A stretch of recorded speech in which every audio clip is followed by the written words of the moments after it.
नमस्कार, आप देख रहे हैं एनएस मीडिया और मैं हूं आपके साथ चैनल हेड विकास कुमार।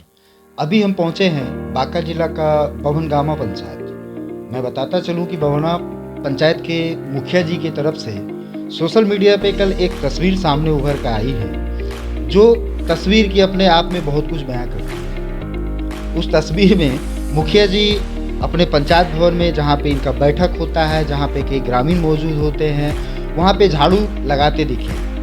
तो ये तस्वीरें सोशल मीडिया पे काफ़ी वायरल हो रही हैं कल से ही, और अनेकों तरह की खबरें जो है इस पे उभर के सामने आ रही हैं। इसी कड़ी में, इसी क्रम में, इसी प्रकरण को जानने के लिए आज हमारी एनएस मीडिया की टीम पहुंची है बभनगामा पंचायत के मुखिया माननीय दिगंबर मंडल जी के समीप। आप हमें देख पा रहे हैं। आइए इनसे जानते हैं कल का पूरा प्रकरण क्या था। सर्वप्रथम तो सर, आपका एनएस मीडिया में हार्दिक अभिनंदन है। कल जो आप लाइव आए और कल जो आपने जो सोशल मीडिया पे जो आपकी तस्वीर वायरल हो रही है झाड़ू लगाते हुए, पूरा प्रकरण, वो मामला क्या है? सबसे पहले तो मैं एएनएस मीडिया का बहुत बहुत आभार हूं, जो कि आप गांव तक मेरे पहुंचे, पंचायत तक मेरे पहुंचे। देखिए, मैं लगातार तीसरी बार मुखिया पद पे कार्यरत हूं, और हमारे यहाँ जब भी ग्राम सभा होती है या वार्ड सभा होती है, उसमें अतिथि लोग आते हैं या वार्ड लोग आते हैं, या जब ग्राम सभा होती है या फिर हम जनता दरबार लगाते हैं, जब पब्लिक लोग आते हैं, तो उसके लिए पंचायत भवन में हमारे पास कोई भी आदेश पाल नहीं है जिनसे कि हम बोलें कि जी जरा सा पंचायत भवन का साफ़ सफाई कर दो। तो ऐसा लगता है कि किसी और से कराना बेहतर यही है कि जब उस पंचायत भवन का स्वामित्व मुझे प्राप्त है तो हम अपने से झाड़ू लगा लेते हैं, अपने से कुर्सी में कपड़ा मार देते हैं, कभी ज़रूरत पड़ने पे पोछा लगा लेते हैं। ये काम कर लाइव आके करने का मेरा मेन उद्देश्य था कि बिहार सरकार और भारत सरकार तक ये संदेश जाए कि पंचायत भवन तो पंचायत में मिल गया। पंचायत में विकास के लिए कई सारी योजनाएं भी है हमारे पास, जो कि हम विकास कर रहे हैं पंचायत का। कई 9 थीम अभी सरकार दी है हमको, 9 थीम पे हम काम कर रहे हैं। लेकिन इस काम को सुचारू रूप से चलाने के लिए एक आदेश पाल, जो मुखिया जी के लिए बहुत ज़रूरी है। अब ग्राम सभा होती है तो हम सूचना किन के माध्यम से पहुंचाएंगे? रजिस्टर लेके अगर पंचायत में आदमी कोई जाएगा तो वो कौन जाएगा? तो ऐसा कोई कर्मी मेरे पास नहीं है जो कि मेरे आदेश का पालन करे और मैं ये झाड़ू पोछा जैसा काम करे। तो इस काम को अगर हम पंचायत सचिव को बोलेंगे कि पंचायत भवन में झाड़ू लगाइए, तो बड़ी तौहीन होगी।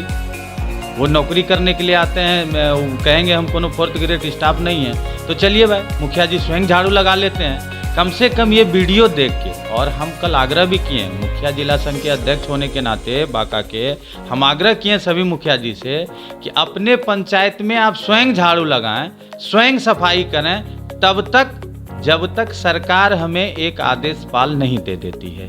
और ये संघर्ष हम लोगों का जारी रहेगा। ऐसे तो बहुत सारी मांगे हैं मुखिया जी का। अब देखिए कि कल विकास के लिए बैठक हुई हमारे यहाँ, एक व्यक्ति नाला के लिए सवाल उठाए, तो हम उनको आश्वासन नहीं दे सके कि नाला हम आपका बना पाएंगे कि नहीं इस वर्ष में, क्योंकि बांका जिला एक एकलौता पंचायत है जहाँ पक्की वर्क मनरेगा में बंद है। बाकी जिला में ये योजना चल रही है। हम लोग डीएम साहब से मिले भी इस योजना को लेके। डीएम साहब काफ़ी प्रभावित हुए हम लोगों से, और उनका विचार स्वभाव बहुत अच्छा लगा हम लोगों को।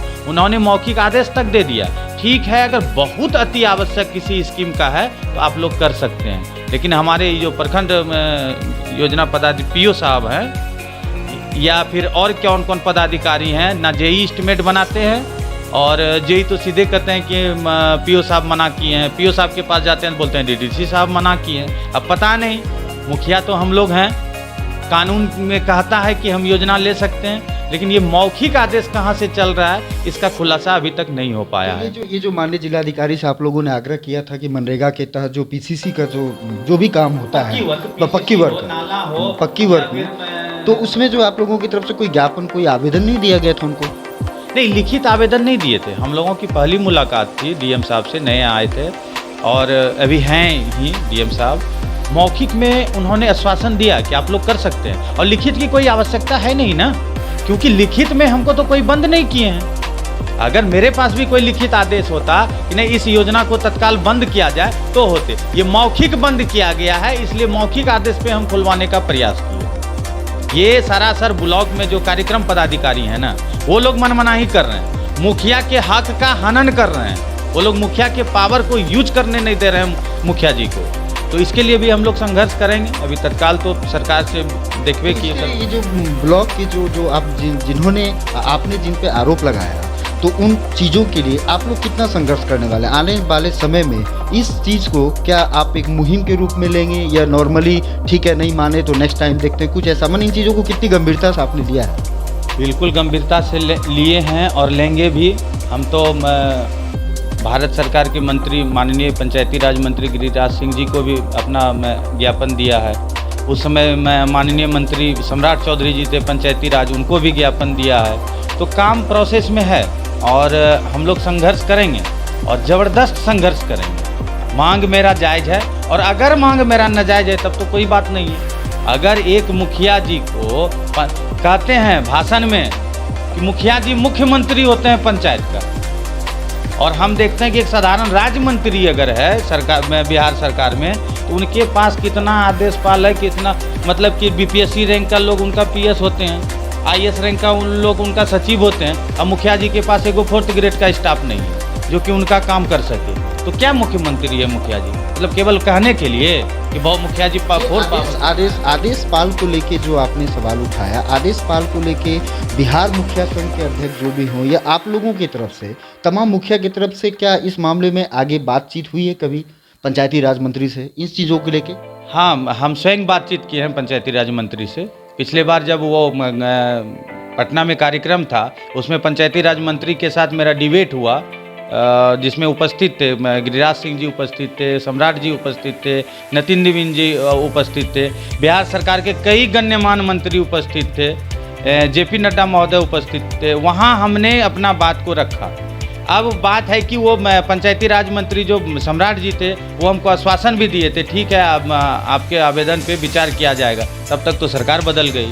अब सरकार बदल गई तो फिर अब उनके हाथ में तो कुछ रहा नहीं। नए मंत्री जी से भी संपर्क करने का हमने प्रयास किया है, उनके पास भी जाएंगे। यानी संघर्ष जारी रहेगा, सरकार बदले कुछ भी बदले, हम लोग तो स्थापित है ना। और ये मनरेगा का जो आपने बोला कि पक्कीकरण का जो भी काम करना चाहते हैं मनरेगा के तहत, लेकिन बीओ के माध्यम से उसे मना किया जा रहा है, क्या लगता है इसमें क्यों, आखिर उनकी तरफ से ये क्यों मना किया जाए? आपको क्या लगता है? देखिए, ये तो बड़ा जटिल क्वेश्चन है कि किस उद्देश्य से वो लोग मना कर रहे हैं, समझ में नहीं आ रहा है। आखिर में योजना बनाई है सरकार ने विकास के लिए, और विकास को ही वो अवरुद्ध कर रहे हैं। इसके पीछे कुछ तो रीजन होगा उन लोगों का। आपके समझ से क्या लगता है इसका मुख्य कारण क्या हो सकता है? इसका मुख्य कारण यही है कि हमको लगता है कि फंड की असुविधा है उनके पास, क्योंकि जब मनरेगा में हम लोग काम करते हैं तो साल 2 साल तक पैसा नहीं आता है, कभी 2 साल भी नहीं मिला, कभी 6 महीना में मिल जाता है। इस तरह की कुछ समस्याएं हैं, और पता नहीं ये समस्या केवल बाका को है, ये पर्सनल बाका के पदाधिकारी का समस्या है, और राज्य में तो फिर कोई बात नहीं है। अब कहाँ से क्या बात है इसके बारे में तो हम लोग भाई पंचायत स्तर के पदाधिकारी हैं, हम लोग क्या बयां कर सकते हैं, किस कारण से वो लोग मना करते हैं। बाका जो है ना सर, पूरे बिहार में एक अजूबा जिला है। कमी किसकी है? कमी किसकी है? ये तो हमेशा से बाका के लिए एक स्पेशल व्यवस्था होती है। एक बात मैं और जानकारी के तहत आपको देना चाहूँगा, बाका में मुख्यमंत्री आवास योजना का एक भी आवास नहीं चलता है। अब इसमें किसकी कमी है? जब पूरे बिहार में प्रधानमंत्री आवास योजना चलता है, मुख्यमंत्री आवास योजना चलता है, लेकिन बाका एकलौता जिला है जहां मुख्यमंत्री आवास योजना नहीं चल रहा है। तो इसमें कमी किन के ऊपर आरोप लगाया जाए, ये बताइए। हम लोग तो बार बार हम अपने स्तर से कोशिश कर सकते हैं। देखिए, शिक्षा व्यवस्था में भी हम लोग क्या कर सकते हैं, हम लोगों को तो जो फंड आता है वो न्यूनतम है। अब देखिए, शिक्षा व्यवस्था में शिक्षक की कमी है। अब मैं किसी स्कूल में बच्चे के अनुपात में अधिक शिक्षक हैं, और किसी स्कूल में बच्चे के अनुपात में बहुत कम शिक्षक हैं। इस स्थिति में तो सीधी सी बात है कि मैनेजमेंट की कमी है। अगर जिस स्थिति में जो स्कूल है उस स्थिति में उनका शिक्षक होना चाहिए। इसके लिए हम लोग लिखते हैं, पंचायत समिति के बैठक में भी कई बार हम सवाल उठाए। तो देखिए, धीरे धीरे आश्वासन देते हैं लोग, इस बार नहीं अगले बार करेंगे। तो अब कहाँ तक सफल हो पाते हैं। कल का जो कार्यक्रम था जहाँ पे मतलब आपका जो फोटो वायरल हुआ, आप लाइव आके जो लोगों से, आम मुखिया से जो आग्रह थे, कल का मुख्य रूप से कार्यक्रम क्या था? कल से मुख्य रूप से कार्यक्रम था, ग्राम सभा का आयोजन किया गया था। जीपीडीपी के तहत और इसमें मूल रूप से 3 थीम पे हम लोगों को काम करना था। तो कल हम एक थीम पे गरीबी मुक्त और आजीविका युक्त गांव बनाने के लिए ये विशेष बैठक हुई। इसमें विशेष रूप से उसी बिंदु पे चर्चा चलाया गया, मतलब गांव के जो अंतिम व्यक्ति उन तक लाभ कैसे पहुँचे और ये लाभ मतलब एक समानता कैसे आए। बहुत तरह का विकास होता है ना, जो कि 2 तरह का विकास होता है। एक तो हम लोग फंड से विकास करते हैं, वित्त, एक वित्त रहित विकास होता है। तो वित्त रहित विकास के लिए पंचायत से क्या करते हैं हम लोग, जो योजना लिए और उसको ऊपर फॉरवर्डिंग कर दिए। दूसरी वित्त रहित विकास और सबसे बड़ा विकास जो है समाज का, वो है समानता। मतलब एक दूसरे का मतलब जो होता है कि पहले युग में लोग करते थे छुआछूत, भाव भेद या भेदभाव जो भी बोले आप, वो नहीं हो। एक रूपता कैसे आए, अगर बगल में कोई बेरोजगार पड़ा हुआ है तो उसको रोजगार कहाँ से मिले, ये तब एक दूसरे के समर्थन से भी या मॉरल सपोर्ट से भी एक रूपता आ सकता है। इस पे हम लोग कल काफ़ी गहन विचार हुई, काफ़ी लोग उपस्थित थे, सबों ने अपना अपना वक्तव्य भी दिया। और एक योजना अब हम लोग चला रहे हैं जो ग्राम पंचायत का स्वयं का कोष होगा। उसमें हम लोग अनुदान भी लेंगे, भिक्षाटन भी करेंगे। जो मजबूत लोग हैं, प्रबल लोग हैं, उनसे योगदान लेंगे और कुछ ऐसा योजना चलाएंगे जो कि महिला के हित में हो। बहुत तरह का योजना ऐसे हम चलाते भी हैं महिला के हित में, और उनके लिए कोई उद्योग का व्यवस्था, उद्योग विभाग से भी मेरी बातचीत हुई, उद्योग पदाधिकारी भी आए हुए थे, उनसे भी बातचीत हुई। वो भी बताएं महिलाओं को बहुत सारे योजना के बारे में, कई सारा योजना है। जैसे आपने बताया कि पंचायत में गरीबी मुक्त पंचायत, तो आप इन गरीबी मुक्त पंचायत के विषय में थोड़ा जानकारी देंगे कि एक तरफ एक मुखिया होने के नाते आप खुद इन चीज़ों को कह रहे हैं कि आपको आदेश पाल तक मुहैया कराया नहीं जाता है, तो गरीबी मुक्त पंचायत की कल्पना आप कैसे करते हैं? गरीबी मुक्त पंचायत कहने का उसको परिभाषित करेंगे कि गरीबी मुक्त पंचायत कैसे बनाया जाएगा आखिर? देखिए, गरीबी मुक्त पंचायत को बनाने में पंचायत का 60% भूमिका हो सकती है। पंचायत के हाथ में अगर फुल पावर होगा योजना को चलाने का, योजना को लेने का, तो निश्चित रूप से होगा। हमारे पास एक बहुत बड़ा हथियार है मनरेगा। मनरेगा के तहत हम सैकड़ों लोगों को रोजगार दे सकते हैं। रोजगार मतलब काम अलग हुआ, काम तो हम हजारों लोगों को दे सकते हैं। जो हमारे यहाँ काम के लिए आएगा, काम तो हम उनको देंगे ही, लेकिन इस योजना के तहत हम सैकड़ों लोगों को रोजगार दे सकते हैं। उसके बाद मेरे पास व्यवस्था है कि हम उद्योग विभाग से भी फंड ला सकते हैं, इसलिए आराम से हो सकता है, ये बहुत बड़ी बात नहीं है। और जहाँ रोजगार होगा वो गांव गरीबी मुक्त खुद हो जाएगा, ये सीधी सी बात है, इसमें कोई बड़ी बात नहीं है। अब देखिए योजना कितना आता है मनरेगा में, उसका धरातल पे अगर वो आ जाए तो कितना फ़ायदा हो सकता है। जैसे हम लोग गाय शेड बना दिए, गाय शेड में फिर हम बैंक से बात करके उनको लोन दिला दिए, मवेशी लोन दिला दिए, वो मिल जाएगा। हम लोग खेत पोखरी बनाते हैं, छोटा तालाब खुदवा दिए। अब छोटा तालाब जो खुदवाए उसका पैसा तो हम दे ही रहे हैं, ऊपर से उसके चारों तरफ आप वृक्ष लगा दीजिए। अब वृक्ष लगाइएगा, उसका भी पैसा हम ही देते हैं। देखिए एक योजना पे कितना फायदा हम दे रहे हैं। उसके बाद आप बगल में मुर्गी फार्म कर दीजिए। अगर 4 परिवार एक योजना पे खटेगा तो वो 365 दिन का रोजी रोटी चल जाएगा। मुर्गी फार्म खोल दीजिए, उसका जो बीट होगा वो मछली खाएगा, नीचे मछली डाल दीजिए, मछली वो बीट को खाएगा, मुर्गी तैयार होगा, मछली भी तैयार होगा, इधर वृक्ष भी तैयार हो रहा है। और जब आप उस बागवानी में 365 दिन ड्यूटी करेंगे तो आप साग सब्जी भी तो उगाएंगे।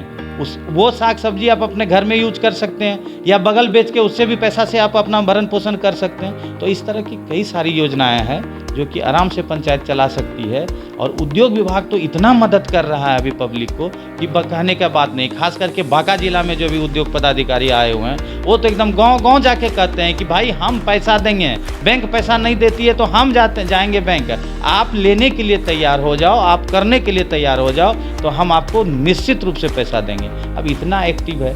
जिला पदाधिकारी से भी जिस दिन मेरी मुलाकात हुई थी, जो बात हुई थी, वो भी बोले थे कि आप जीविका दीदी वगैरह अगर चाहती हैं कुछ योजना करने के लिए तो हम अनुदान 5 लाख दिलवा देंगे। अब बताइए, जहां अनुदान राशि मिल रहा है जिला से हम लोगों को, वहां गरीबी मुक्त गांव क्यों नहीं हो सकता? आराम से होगा गरीबी मुक्त गांव। महिलाओं के लिए जो है क्या मुख्य रूप से पंचायत में, जैसा आपने बोला महिलाओं के लिए भी अनेकों आप लेके आए हैं प्रोजेक्ट, महिलाओं के लिए क्या करने जा रहे हैं? देखिए, महिलाओं के लिए तो अब क्या करने जा रहे हैं, ये तो प्लान है और प्लान के अनुसार अब जैसे कि अभी हमारे यहाँ स्मार्ट क्लास चल रहा है। बांका जिला में 26 स्मार्ट क्लास हुआ, जिसमें कि एक भवनगामा हुआ। अभी हम चाह रहे हैं कि जो मैं छोटी बच्ची है, मतलब कि जो पढ़ाई करना चाहती है, एक प्लान कर रहे हैं। अभी उस पर कोई वर्क किए नहीं है कि स्मार्ट क्लास हम स्पेशल उनके लिए करें। रोड मैप अभी तैयार किया जा रहा है, उस पर हम बाद में आपसे स्थिर से बात करेंगे। जब वो पूरा मैप मेरा तैयार हो जाएगा तब बात करेंगे। जैसे सैनिटरी पैड है, उनका वितरण करना है, वो तो खैर कर भी रहे हैं। और सैनिटरी पैड वगैरह बहुत लोग यूज़ नहीं करते हैं, उसके लिए जागरूक करना है महिलाओं को। जो महिलाएं बेरोज़गार हैं, घर में बैठी रहती हैं, उनके लिए भी बोलिए कि आप मोमबत्ती बनाइए, अगरबत्ती बनाइए, जो पापड़ बनाइए, जो भी घरेलू उद्योग है उसमें आते हैं, उस सब के लिए भी हम प्रयास कर रहे हैं। और आपकी तरफ से, चूँकि आप जो है 3 टर्म से हैं, आपकी अपनी एक छवि है, आपको बेस्ट मुखिया का अवार्ड भी बिहार सरकार की तरफ से दिया गया है, राष्ट्रीय में भी जो है आपका नाम जो है वो जा रहा है। आपके हिसाब से क्या कमियां लगती है सरकारी विभाग की तरफ से?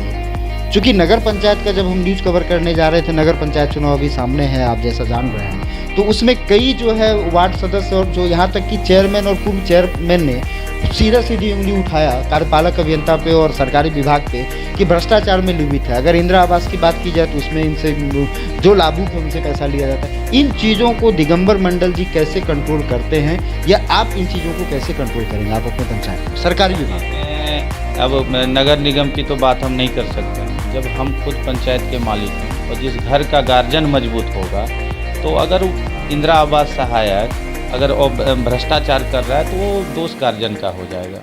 सीधी सी बात है, वो दायित्व तो अपना लेना चाहिए। मैं किसी में इंदिरा आवास सहायक को कि बिना मुखिया की अनुमति के वो 2 रुपया ले सकता है, और इस मामले में मेरा पंचायत काफ़ी मुक्त है, करप्शन मुक्त है। बहुत बहुत धन्यवाद। आप देख रहे थे ENS मीडिया और हमारे साथ जुड़े थे भवनगामा पंचायत के मुखिया जी माननीय दिगंबर मंडल जी, जिसका कि आपने बखूबी एक बेहतरीन इंटरव्यू देखा। हमारे चैनल को सब्सक्राइब करेंगे और इस न्यूज़ को हर एक पंचायत स्तर तक हर एक मुखिया जी को ज़रूर फॉरवर्ड कीजिएगा। बहुत बहुत धन्यवाद।